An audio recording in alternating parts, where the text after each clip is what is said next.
Hello, listeners, and welcome back to this new episode.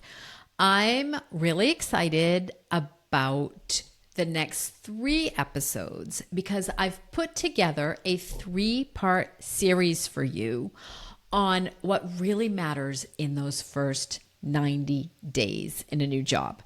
So it doesn't matter if you have an internal promotion, if you've joined a new company, even if maybe you've done a parallel job change, that moment when you are changing jobs in terms of how you show up, things that you do, the energy, the things that you think about that first week, that is all going to set you up for success. So this episode today is about your first week. The other 2 episodes will be about your first month and your first 90 days. So please come back over the next 2 weeks and listen to those. But today I want to talk about those first 5 days. Because let's be honest, usually that first week is a total blur. You're trying to absorb everything, meet everyone, make a good impression, while also trying to figure out just basic things like, where's the coffee and how do you get your badge to work? Or how do you pronounce your boss's last name, for example? And a lot of my clients that I have in one-on-one coaching want to hit the ground running, which is completely normal. But at the same time, they all have questions. And that's why I wanted to do this episode, because I am sure that you have these questions too. Things like, should I take charge? Should I hold back? Am I being visible enough?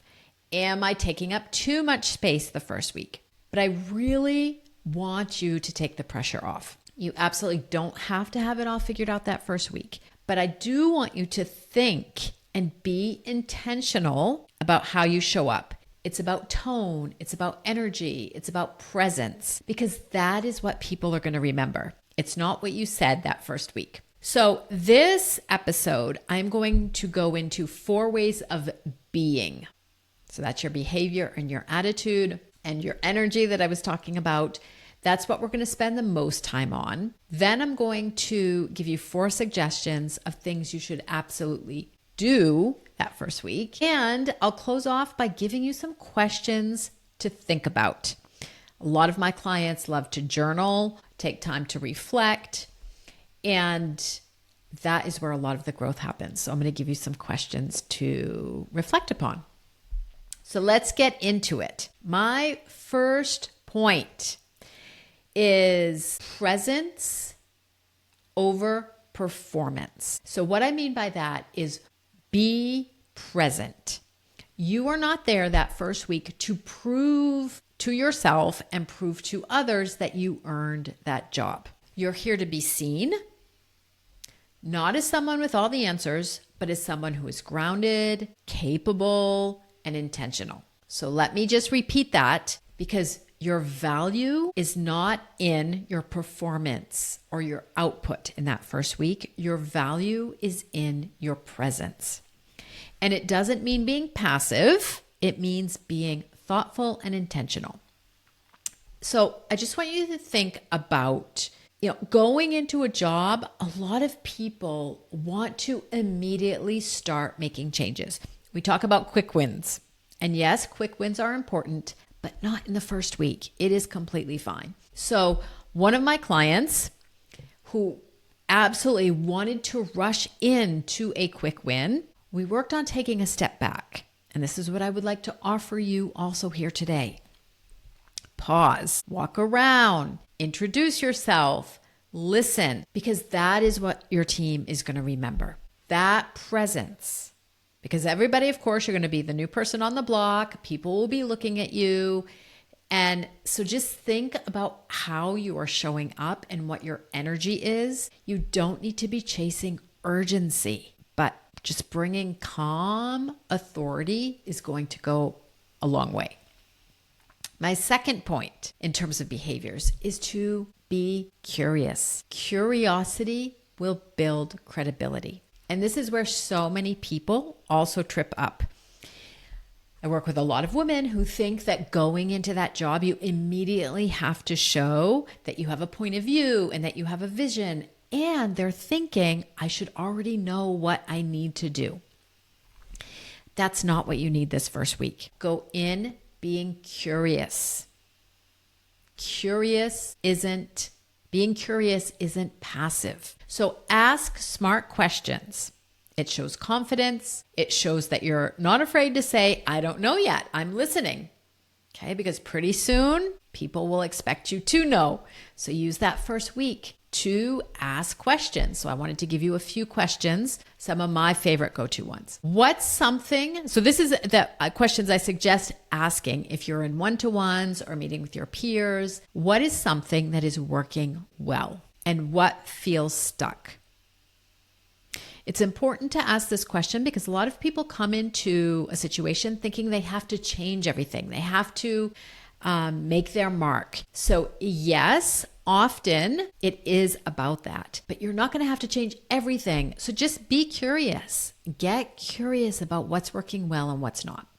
Second question you can ask is, what is a decision you made last year and you wished the outcome would have been different?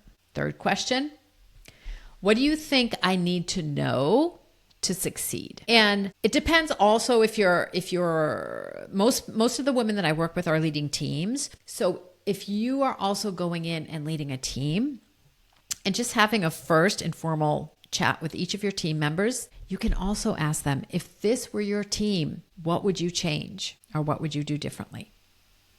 Okay, people like to be included. Curiosity tells people also that you respect their experience, that you value what's already in place, and that you're building something with them, and that you're not here to completely come in with a bulldozer and redo everything. So my third point is get to know the people and not just the org chart. And it's very tempting to go in and think, okay, who's reporting to whom? But what you really need to figure out, and very quickly, is who influences what, who talks to whom, and where are the unofficial power centers. And if you haven't listened to my podcast, it's 2 or 3 episodes back from this one called Navigating Office Politics. That is going to be very, very important for you if you want to succeed. So getting to know the people and starting to build relationships is going to be really, really important. So just start noticing who is dominating the conversation, who do others look to or defer to. Is there one person that everybody's going to because they know how things really work?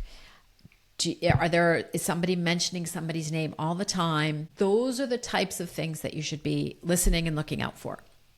Start booking your one-on-ones now, even if they're just 20 minutes, and get to know the people. And you can come out of each meeting just what are their names? What is their role, or what are they responsible for? What do they care about? And just jot down ideas on how you could continue to build that relationship. Okay, because relationships are going to help you. In very senior positions, that is how things get done, is through relationships. And you don't want to wait till you're settled in 3 months down the road. By then it's too late. So just in that first week, start thinking about the people and what matters to them, whether it be your team members or other people that you're meeting. Fourth point is protect your energy, because a lot of times the version of you that shows up that first week, that's going to become a baseline.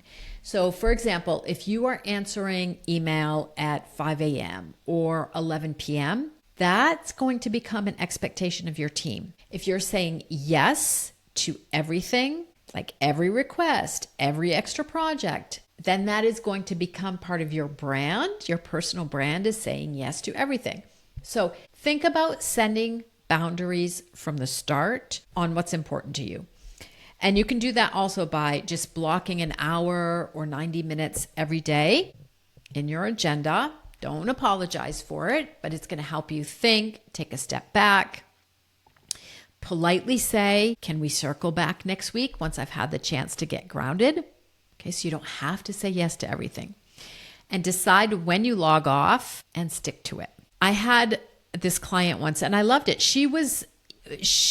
We went into coaching because she was often very overwhelmed because she had a hard time saying no because she had major people-pleasing tendencies. So we worked around telling people, I'd love to contribute once I've had the chance to figure out what's going on. I do want to bring real value, not just a placeholder opinion. So don't feel you have to step in and say something all the time. Just kind of observe what's going on. So that's what protecting your energy and your boundaries looks like and sounds like. I would also like now to suggest 4 things to do in your first week. And these are pretty straightforward. They don't merit a lot of explanation. And I do want to make it extremely practical. Introduce yourself to your full team individually, if possible. Even if it's short, go first. Show that you are accessible and engaged and you're interested in them. They are probably just as intimidated as you are. And so if you're in like an open plan, make a point to go to their desks and to introduce yourself there. Like, don't sit at your desk waiting for people to come up because they probably won't. They're probably a little scared and intimidated. So please take the first step and go towards them. Second thing that you should be doing is scheduling individual one-on-one meetings with key stakeholders and peers. So your boss, your peers, influencers, and use that time to listen, not perform. And actually, I will put that in the show notes. I have a free resource on questions that you should be asking in your one-on-ones. So I will include that in the resource at the end of the episode. Third point is block thinking time on your calendar. Literally protect some white space every single day because week 1, it's a little overwhelming and you'll need time to take a little bit of notes, reflect upon what was said, figure out what it means for you. So don't feel you have to have back-to-back meetings. And the fourth point is be intentional about observing meeting dynamics. Who speaks, who gets cut off, who gets deferred to, because that is also where culture reveals itself. And to do that, you need to go into the office. So that first week, you should be in the office every day, even if you have a work from home policy, because those types of cultural things you just don't see if you're not there. And I'd like to finish off this episode with questions that you can ask yourself and reflect upon.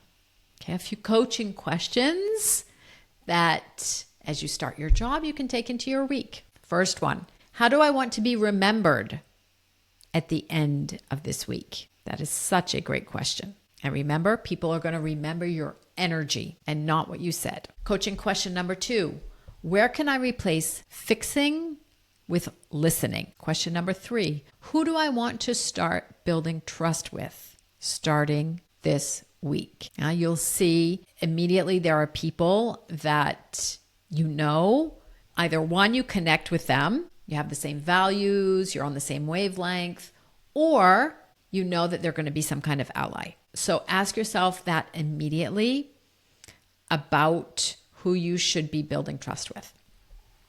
Coaching question number 4, what boundary will help me stay grounded this week? And 5th question, what's one small thing I can do to show up and be fully present? So pick one of those questions, use it today, think about it, because that's how change starts. As a wrap up, I want to recap. Be present.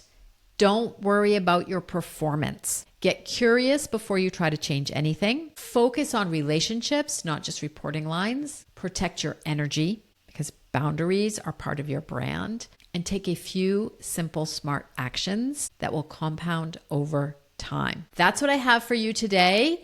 If you are navigating a new job and you want tailored support, reach out. I work with women usually 4 to 6 months on helping them hit the ground running on all of these little day-to-day things, especially the politics, boundaries, where they should be spending time, what is not important, separating data from drama. So don't hesitate to reach out if you would like some executive coaching as you take on a new job. Would love to talk about it and see if we are a good fit. You've got this. Lead intentionally during that first week and go be brilliant. And we'll talk to you next week. Bye, everyone.